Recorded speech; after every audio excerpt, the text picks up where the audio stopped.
एक बहुत बड़ा बिजनेसमैन एक छोटे से गांव में जाता है। उसका प्लान होता है कि उस गांव में एक फैक्ट्री लगानी है। वो एक ऐसी जगह तक पहुंच जाता है जहां पर उसके सामने नदी होती है और उसके सामने गांव होता है।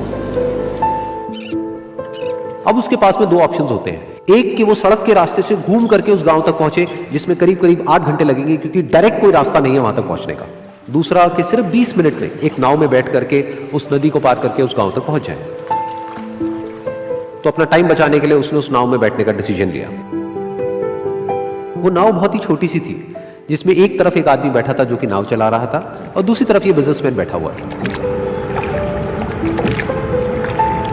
तो नाव में बैठने की थोड़ी देर बाद उस बिजनेसमैन ने उस नाव वाले से पूछा, तुझे पता है तेरी नाव में कौन बैठा है? तो नाव वाले ने बड़े ही भोलेपन से कहा हाथ जोड़ करके, नहीं साहब मुझे नहीं पता आप कौन है। तो बिजनेसमैन बोला, अरे तू अखबार नहीं पढ़ता है क्या? हर दूसरे दिन मेरी फोटो आती है अखबार में। तो नाव वाला बोला, अरे साहब मुझे कहाँ पढ़ना लिखना आता है, मैं बहुत छोटा सा था जब मेरे पिताजी गुजर गए थे, तो अपने परिवार का ध्यान रखने के लिए मैं बचपन से ही काम में लग गया और तभी मेरा स्कूल छूट गया।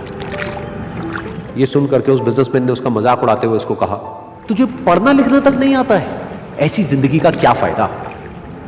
ये सुन करके उस नाव वाले को बुरा तो लगा, लेकिन उसने कुछ नहीं कहा। थोड़ी देर बाद वो बिजनेसमैन उस नाव वाले से बोला, अभी कुछ ही दिन बाद ये जो सामने तू जमीन देख रहा है, यहां पर मेरी एक बहुत बड़ी फैक्ट्री होगी जहां पर हमारे ब्रांड की मिनरल वाटर की बॉटल्स बनेगी। उस नाव वाले को बात समझ नहीं आई। उसने कहा, क्या बनेगा साहब? तो बिजनेसमैन थोड़ा सा इरिटेट होकर के बोला कि हमारे यहाँ पर पानी की बोतलें बनेंगी जो तेरे गांव में नहीं बिकेगी लेकिन शहरों में बहुत बिकती है। अरे कभी तू शहर गया होगा तो तूने देखी होगी पानी की बोतलें रखी होती है दुकानों पर।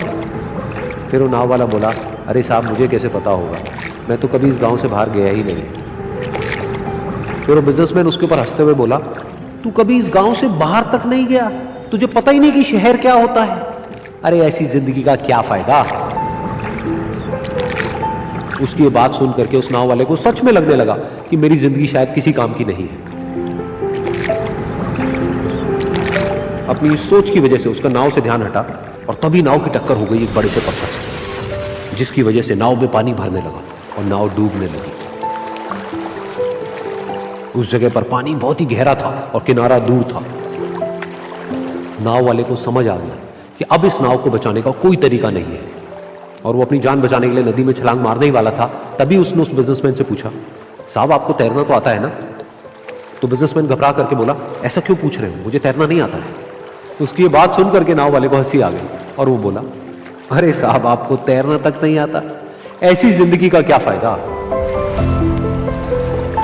ये सुन करके उस बिजनेसमैन को अपनी गलती का एहसास हुआ और वो हाथ जोड़ करके उस नाव वाले से बोला, तुम जो कहोगे मैं तुम्हें दूंगा, बस मेरी जान बचा लो। तो उस नाव वाले ने बोला, अरे साहब आप घबराओ नहीं, मुझे सिर्फ तैरना नहीं आता है, मुझे डूबते हुए लोगों को बचाना भी आता है। आप मुझे कस के पकड़ लो, मैं आपको कुछ नहीं होने दूंगा। और फिर उस नाव वाले ने ना सिर्फ अपनी बल्कि उस बिजनेसमैन की भी जान बचाई। तो इस कहानी से हम एक बहुत बड़ी सीख ले सकते हैं कि हमें जिंदगी में कभी भी किसी का भी मजाक नहीं उड़ाना चाहिए या उसको अपने से कम नहीं समझना चाहिए, क्योंकि हमें नहीं पता कि हमें कब कहां कैसे किसकी जरूरत पड़ जाए। मोटिवेशन की आवश्यकता है, पर मैं लोगों से प्रश्न पूछता हूं तो मोटिवेशन आएगा कहां से?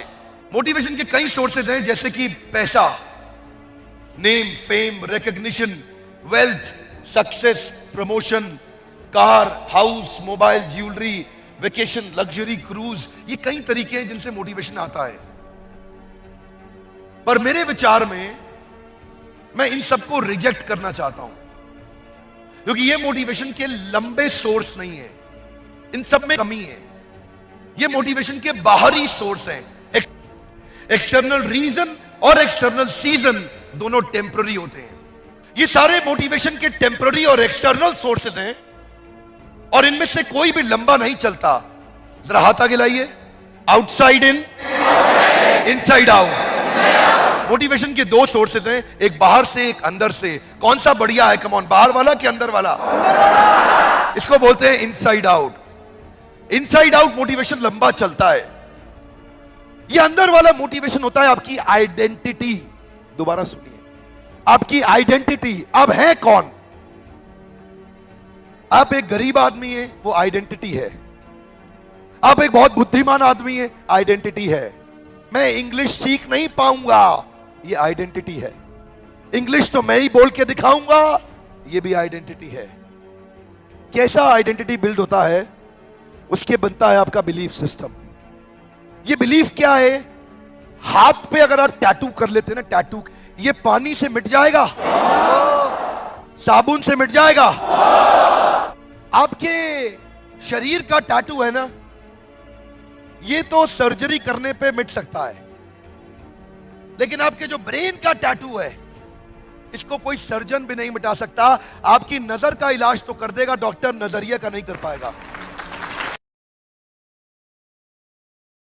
That is really very important guys, क्योंकि लाइफ एक ही बार मिली है, इसे वेस्ट मत करो उन चीजों के लिए जो अल्टीमेटली आपको मिल ही जाएगा। इतना क्या डेस्पो हो रहे हो यार? ये गर्लफ्रेंड बॉयफ्रेंड बोलने वाले तो मुझे दकियानूसी लगते हैं। शादी नहीं होगी क्या तुम्हारी? माँ बाप तुम्हें कुंवारा ही छोड़ देंगे क्या? लड़कियां खत्म हो जाएंगी क्या, या लड़के खत्म हो जाएंगे क्या? ये कोई डिस्ट्रैक्शन की लेवल ही नहीं है, वजह नहीं है। PUBG, why you know thinking so much about PUBG? मैंने आज तक, मैं सच बताता हूँ, बहुत बार मैंने फेसबुक पे पोस्ट देखता हूँ, क्या तुम भी मेरे जैसे हो जिसने आज तक पबजी नहीं खेला? अरे मैंने पबजी सिर्फ नाम सुना है, मैंने खोल के तक नहीं देखा, मेरे को पता भी नहीं है उसका आइकन क्या है, उसका लोगो क्या है, इतना भी नहीं मालूम है। मैं क्यों अपना टाइम वेस्ट करूं? I have only one life, I have to do so much things for me. तुम बच्चा लोग जिसके लिए मुझे बहुत कुछ करना है, why should I waste my time? No man, जरूरत ही नहीं है। व्हाई? Not at all. मुझे बहुत कुछ करना है जिंदगी में, एक ही जिंदगी मिली है यार, कल का भी पता नहीं है कल हो ना हो। इधर जा रहा था, जिधर जा रहा था हवा भी उधर की थी, तो बाल मुंह पे आ रहे थे।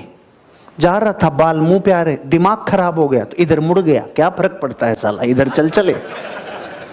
ऐसे कई बाबा हैं जो हर 5-6 महीने में बाबा बन जाते हैं। इधर की हवा है साला इधर छोड़, इधर की है तो इधर छोड़। ये बकरियों का काम नहीं है, बकरियों का काम नहीं है, ये शेरों का काम है। और जितने लोगों को मार्केट से भटकाव मिलता है ना, वो बकरियों को ही मिलता है, शेरों को नहीं मिलता है। जब रोड को बकरियां क्रॉस करती है ना, तो साइकिल वाला भी घंटी बजाता है, हट जा हट जा। कारों वाले, ट्रक वाले सब घंटियां बजाते हैं और बकरियां बाहर है भागती है। और जब शेर रोड क्रॉस करे, बजा हॉर्न, साइड में ले ले, बापू जा रहा है। बापू बनो जो हॉर्न नहीं बजाए कोई, नहीं कोई आके हॉर्न बजाएगा, कोई भी आके हॉर्न बजा देगा। जिंदगी को उसूलों के साथ, सिद्धांतों के साथ जियो और 5000 वर्ष का इतिहास पढ़ लो। जिसने अपनी लाइफ को प्रिंसिपल्स पे रन किया है ना, अधूरा नहीं रहा। नहीं, कईयों की माला टूट गई, ये नहीं पता। सुनाता हूं, एक मारवाड़ी था, वो बकरी को लेके जा रहा था, तो बस कंडक्टर ने कहा बकरी नहीं लेके जाऊंगा। तो वो नीचे उतर के बुरका उरका पहना दिया बकरी को, बुरका पहना के कि भाई अब, कि ये कौन है? कि मेरी नानी है, उम्र से मुरझा गई थोड़ी, ऐसे है। कि ठीक है बिठा ले। थोड़ी देर में बकरी ने पोटी कर दी। तो बच्चे ने बोला, अलो आपकी नानी की रुद्राक्ष की माला टूट गई।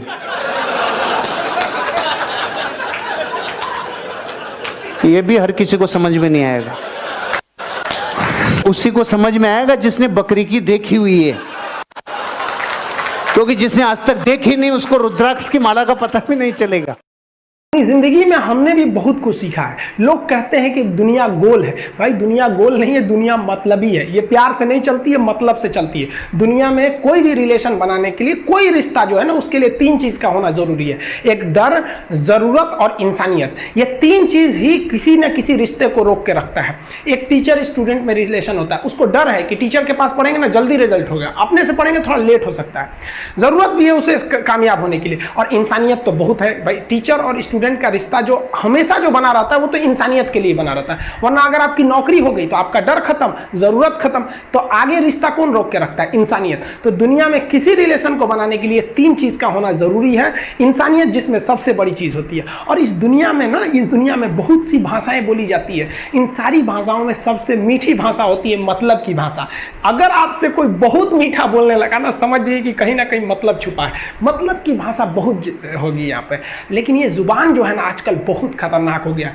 कभी कभी देखते होंगे कुछ लोग आपके गलत बात का भी जवाब नहीं दे पाते हैं। तो जवाब देने भाई साहब सबको आता है, बीच में माँ बाप का संस्कार चला आता है। और संस्कार बहुत चीज़ होती है, संस्कार यदि आपके अंदर है तो सब कुछ हारने के बाद भी आप जीत सकते हैं। और अगर संस्कार की जगह अहंकार आ गया ना तो जीता हुआ भी चीज़ों को हार सकते हैं। कमज़ोर व्यक्ति ही दूसरे काम का बदला लेता है, लेकिन जो ताकतवर होता है वो माफ़ कर देता है। लेकिन जो बुद्धिमान व्यक्ति होता है वो इग्नोर कर देता है, नज़रअंदाज कर देता है और बच के निकल जाता है। क्योंकि अगर कोई व्यक्ति आपको पहली बार धोखा दिया तो इसमें उस व्यक्ति का गलती है, लेकिन वही व्यक्ति अगर दोबारा धोखा दिया तो इसमें आपकी गलती है। सबसे समझदार होके चलिए और मिजाज में कुछ सख्ती भी रखिए। लोग पी जाते अगर समंदर खारा नहीं होता तो थोड़ा सा सख्ती भी बना के रखना चाहिए।